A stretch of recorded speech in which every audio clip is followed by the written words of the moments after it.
Bayangkan suatu masa ketika suara genderang perang menggema di seluruh benua, ketika satu pasukan mampu membuat kerajaan-kerajaan Eropa gemetar hanya karena mendengar namanya. Pasukan itu bukan pasukan biasa, mereka adalah Janissary, penjaga tahta sultan dan simbol keperkasaan Kekaisaran Ottoman. Di balik baju zirah mereka, tersimpan kisah pengorbanan, disiplin yang tak manusiawi, hingga tragedi besar yang mengakhiri keberadaan mereka secara brutal. Inilah kisah lengkapnya, kisah yang jarang diceritakan tentang pasukan elit paling misterius dan paling ditakuti dalam sejarah dunia.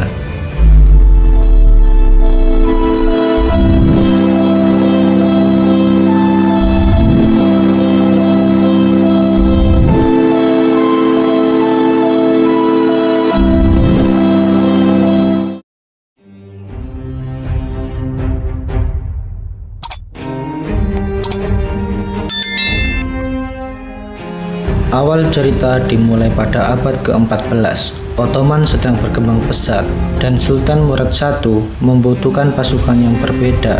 Pasukan yang tidak punya dendam klan, tidak terikat pada keluarga, dan hanya loyal kepada satu sosok, yaitu Sultan itu sendiri. Maka lahirlah sistem yang dikenal sebagai Devshirme, sebuah ritual seleksi yang meninggalkan luka sejarah. Para pejabat Ottoman mendatangi desa-desa Kristen di Balkan. Mereka memilih anak laki-laki yang paling kuat, paling cerdas, dan paling berpotensi. Bagi keluarga, itu adalah perpisahan yang sangat menyayat. Namun, bagi anak-anak itu, takdir baru sedang menunggu. Mereka dibawa ke Istanbul. Di sana mereka bukan lagi anak dari ibu atau ayah mereka, melainkan anak negara, calon prajurit sempurna yang akan ditempa menjadi Janissary. Ditempa dengan disiplin besi dari manusia biasa menjadi senjata hidup. Setibanya di pusat Kekaisaran Ottoman, kehidupan mereka berubah total. Tidak ada lagi kelembutan, tidak ada lagi masa kanak-kanak. Mereka dilatih sejak fajar hingga malam, bela diri, ketangkasan, strategi medan perang, menembak, hingga etika militer. Mereka diajarkan satu hal: kau adalah pedang sultan, pedang tidak boleh ragu. Disiplin Janissary terkenal tak tertandingi. Tak boleh menikah, tak boleh berdagang, dan tak boleh terlibat politik. Mereka hidup di barak, tidur dalam keteraturan, dan makan dengan ritual khusus. Lambat laun mereka berubah dari anak-anak biasa menjadi prajurit dengan stamina baja, mental yang keras, dan loyalitas tanpa batas. Era emas ketika Janissary menjadi bayangan maut Ottoman.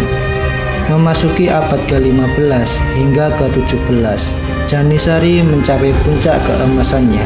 Mereka bukan sekedar pasukan elit, mereka adalah simbol ekspansi Ottoman. Pada tahun 1453 di Konstantinopel, tembok besar Bizantium yang disebut mustahil ditembus akhirnya roboh.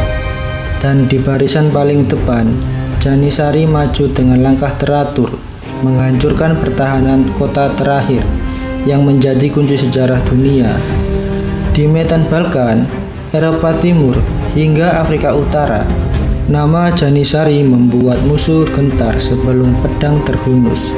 Mereka adalah pasukan pertama di Eropa yang mengorganisir penggunaan senjata api secara profesional. Koordinasi mereka presisi, barisan mereka solid. Musik perang Mehter yang menggelegar membuat mereka tampak tak tertandingi, seperti badai yang berjalan. Dalam peperangan, mereka dikenal tak pernah mundur selangkah pun, kecuali jika diperintahkan. Setiap langkah mereka adalah langkah kekaisaran. Setiap kemenangan mereka memperluas peta dunia Ottoman. Kehidupan para Janissary antara kehormatan dan ketaatan. Meskipun hidup dengan aturan ketat, Janissary memiliki kehormatan tinggi dalam masyarakat Ottoman. Gaji mereka terjamin, mereka dihormati, ditakuti, bahkan dijadikan panutan. Di Istanbul, mereka berjalan dengan seragam khas, tinggi kepala, penuh wibawa. Mereka membawa sendok besar berlengkung di kepala, simbol bahwa mereka adalah keluarga besar satu dapur, satu barak, satu jiwa. Musik mehter yang mereka mainkan dalam upacara-upacara menjadi ikon budaya Ottoman. Nada-nadanya keras, tajam, dan membangkitkan semangat tempur. Sampai-sampai Eropa pernah melarang musik serupa karena dianggap memicu ketakutan. Bagi rakyat Ottoman, Janissary adalah penjaga peradaban. Namun bagi para sultan, mereka adalah pedang yang setia, sekaligus pedang yang harus selalu diawasi. Awal kemunduran, ketika disiplin mulai retak. Seiring berjalannya waktu, aturan-aturan besi mulai dilonggarkan. Janissary diizinkan menikah, diizinkan berdagang, dan diizinkan memiliki tanah. Perlahan tetapi pasti, identitas mereka sebagai prajurit murni memudar. Mereka sibuk menjaga kepentingan pribadi daripada kejayaan negara. Mereka mulai ikut campur politik, bahkan menggulingkan sultan yang tidak mereka sukai. Pasukan yang dulu menjadi kebanggaan kekaisaran, kini berubah menjadi kekuatan yang tidak terkendali. Reformasi militer modern ditolak, sejarah baru pun dicemooh, dan pasukan elit lain di berbagai negara mulai menyalip kemampuan mereka. Kekaisaran Ottoman yang dulunya dikdaya mulai merasakan dampaknya. Kekuatan militer melambat, wilayah-wilayah lepas, dan Janissary menjadi salah satu penyebab stagnasi itu. Kejatuhan tragis. Sultan Mahmud II sadar Ottoman tidak akan bisa bangkit kembali selama Janissary terus menjadi kelompok yang kebal hukum. Maka ia merencanakan reformasi besar-besaran untuk menggantikan Janissary dengan pasukan modern. Namun Janissary menolak keras. Mereka memberontak, kerusuhan pun pecah. Dan disinilah lembaran paling kelam dalam sejarah mereka terjadi.